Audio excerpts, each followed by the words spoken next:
pengusaha kaya raya yang kerap dijuluki The Gasoline Godfather, kembali menjadi sorotan publik setelah mencuatnya kasus dugaan korupsi minyak mentah Pertamina tahun 2025.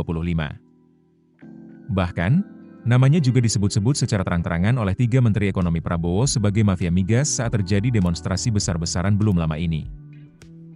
Riza, yang dikenal sebagai pemain kawakan dalam bisnis perdagangan minyak, sudah resmi berstatus buronan Kejaksaan Agung, Kejagung. Ia ditetapkan sebagai tersangka bersama putranya, Muhammad Keri Adrianto. Keduanya diduga berperan sebagai beneficial owner di sejumlah perusahaan yang terafiliasi dengan bisnis perdagangan minyak, termasuk PT Orbit Terminal Merak.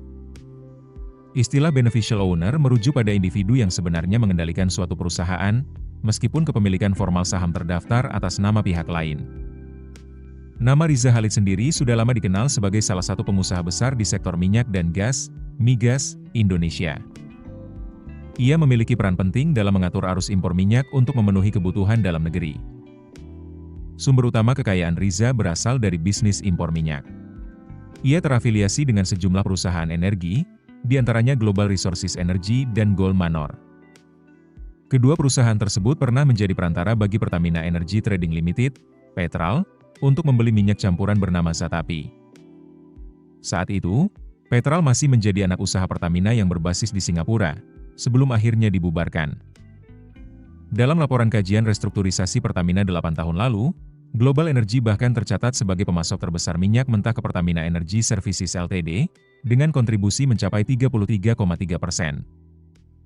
Sementara melansir Antara, nilai transaksi bisnis minyak yang dijalankan Riza diperkirakan menembus 30 miliar dolar AS per tahun.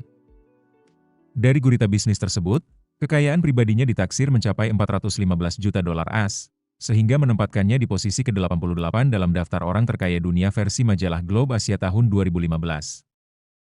Tidak hanya fokus di sektor migas, Riza Khalid juga melakukan diversifikasi usaha ke berbagai bidang lain. Mulai dari retail mode, perkebunan kelapa sawit, hingga perusahaan-perusahaan perdagangan minyak bumi. Beberapa entitas yang dikaitkan dengan namanya antara lain Paramount Petroleum, Straits Oil, dan Cosmic Petroleum di Singapura, serta PT Dwi Panggas Sakti Prima, PT Navigator Katulistiwa, dan PT Orbit Terminal Merak di Indonesia. Bisnis lainnya yang dimiliki keluarga Riza Khalid adalah Kidzania, sebuah taman bermain edukatif anak yang tersebar di berbagai kota. Namanya juga masuk sebagai pendiri Sekolah Islam Internasional Al-Jaber, Cilandak, Jakarta Selatan.